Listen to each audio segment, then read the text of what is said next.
Hello and welcome. My name is Mabel Kebirungi, joined by the ever lovely tennis commentator, Anita Karungi. And my goodness, what a US Open 2025 we have just had. Yeah. The US Open always comes with drama and surprises, and this edition was no exception. No exception indeed. So, can you give us a few of your comments regarding the women and the men's champions?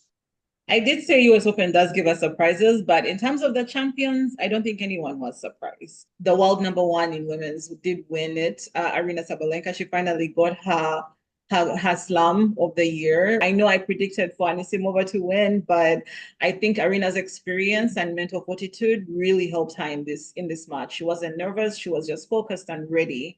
And the men, I mean, who is surprised that Sina and Alcaraz ended up in another final? I think this is now, we need to get used to this pattern because these two are well ahead of everyone else on tour.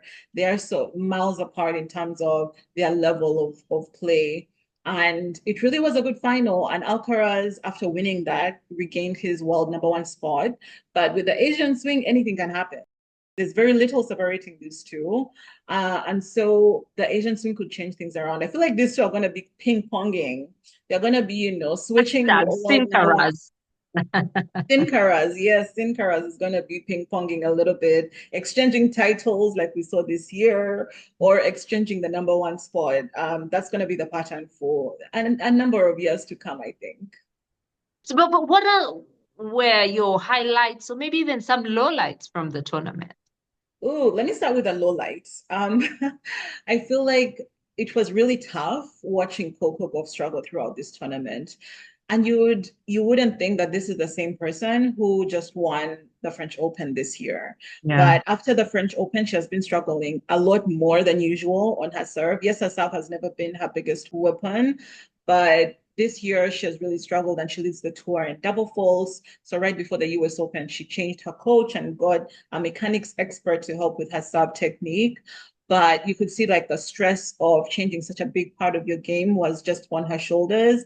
And she's an American playing in the US Open. It's a big deal. So the fact that it really broke her, that she actually had an anxiety attack in the middle of Yeah. her second round match and she was in tears and shaking. I really felt for her, and I hope that in the next couple of tournaments she can work on that aspect of things and come back stronger.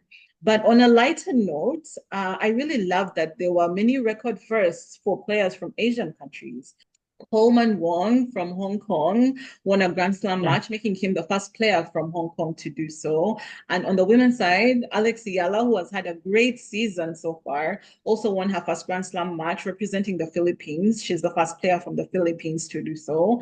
And another woman, Janice Tien, represented Indonesia, becoming the first Indonesian player to win a Grand Slam match. So it's amazing that these players really shone and stood out and are representing their country in the sport that hasn't typically had players from their countries. But Mabel, I really want to know what were your highlights from the US Open? Well, Amanda Nisimova definitely after losing to Iga Swiatek in Wimbledon and beating her in the quarterfinals for me just showed her resolve. And also, without telling too much about my age, I think I am a softie for the older generation. So I was really rooting for Djokovic. I'm glad he got as far as he did.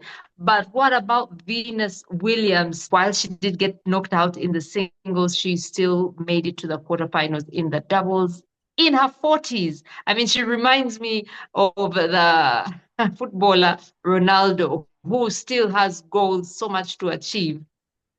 Even when people are saying, at a certain age, you need to slow down or stop. I think we have seen Djokovic and Venus Williams really push the bar ahead.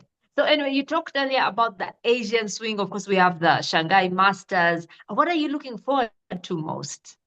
Well, I'm looking forward to seeing new faces pop up. I love Sin and Alcaraz. Their rivalry is doing amazing for our sport, but it would be nice and exciting to see someone else who can come and challenge these two. I think the Asian swing is the perfect time to do it. A lot of players right now are dropping out. Jack Draper and Ben Shelton, who withdrew due to injuries, and these are top 10 players. So there'll be some Yeah, gaps where someone can maybe try to rise to the occasion. But it's always a time for improvement, always a time for different people to stand up ahead of the Australian Open in January.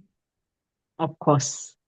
We can't wait for AO around Yes. the third week of January. Karungi, thank you so much for your time, and we shall be back when the Asian swing swings us away. Take Thank care. you.